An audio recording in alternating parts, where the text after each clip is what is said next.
مولانا اشرف علی صاحب رحمۃ اللہ علیہ نے 2 واقعات لکھے کرامات کے ماننے کے لیے. حضرت فرماتے تھے علم کے درجے میں میرا ایمان تھا کہ کرامت ولی کی حق ہے، پتہ نہیں تھا مجھے کہ کرامت ہوتی کیا ہے،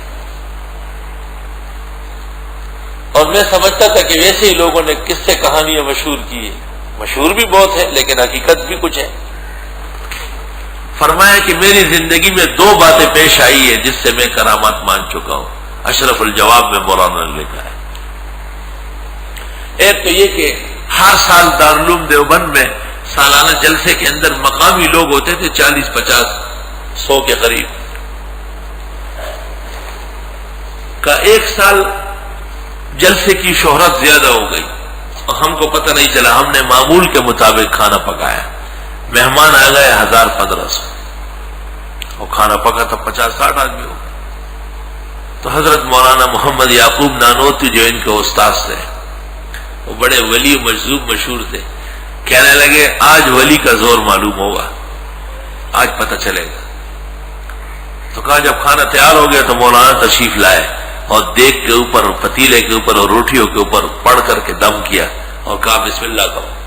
1500 آدمیوں نے کھانا کھایا اور وہ کھانا موجود تھا، تمام طلباء نے کھایا اور پھر دارالعلوم دیوبند کے قصبے میں بڑھ گیا.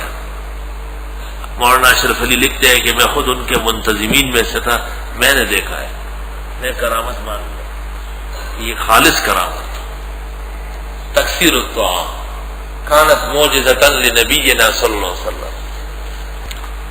اور دوسرا واقعہ یہ لکھا ہے کہ مسجد نبوی میں ٹھہرا ہوا تھا، ایک اعرابی آیا اور اس نے بڑی لجاجت سے منت کی اور کہا آج میرے ساتھ افطار کر لو،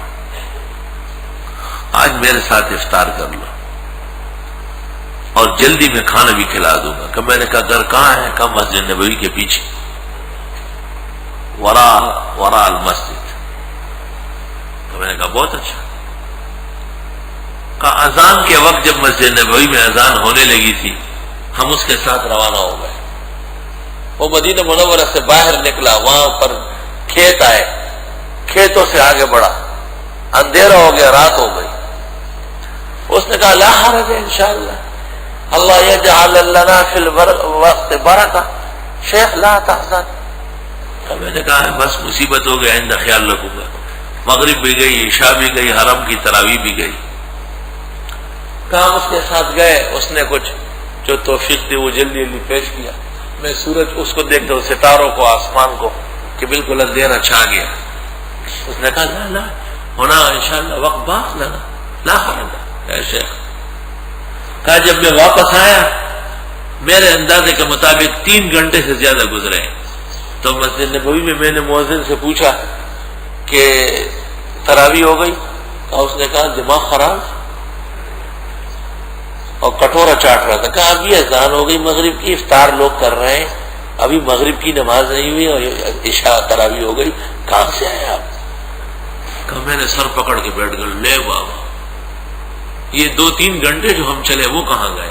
حکیم الامت نے فرمایا ان 2 واقعات کو پیش کیا ہے، ایک دارالعلوم دیوبند میں سالانہ جلسے کے کھانے کا اور دوسرا یہ اعرابی کے ساتھ جانے کا کہ میں عملاً کرامت مان چکا ہوں. عملاً کرامت، کرامت تو کہتے ہیں اس کو ہے کہ عقل پھٹ جائے بالکل، ہر کے عادت آرامی ہوئے. سب کے لیے تھوڑا ہوتا ہے کہ سب کو جی ایسا کیوں ویسا کیوں. تو کرامت جس کی ہے وہ سمجھتا ہے، اللہ اس کو منواتا ہے، سب کو نہیں منواتے، نہ سب کو ماننا ضروری ہے. اس لیے علماء لکھتے ہیں بزرگان دین کی کرامات ماننا ضروری بھی نہیں ہے، بس حسن ظن رکھنا چاہیے. لیکن بزرگان دین کو بس بحیثیت بزرگ اور ولی کے ماننا یہ ضروری ہے کہ اللہ کے نیک بندے اور ان سے تعلق و محبت ضروری ہے.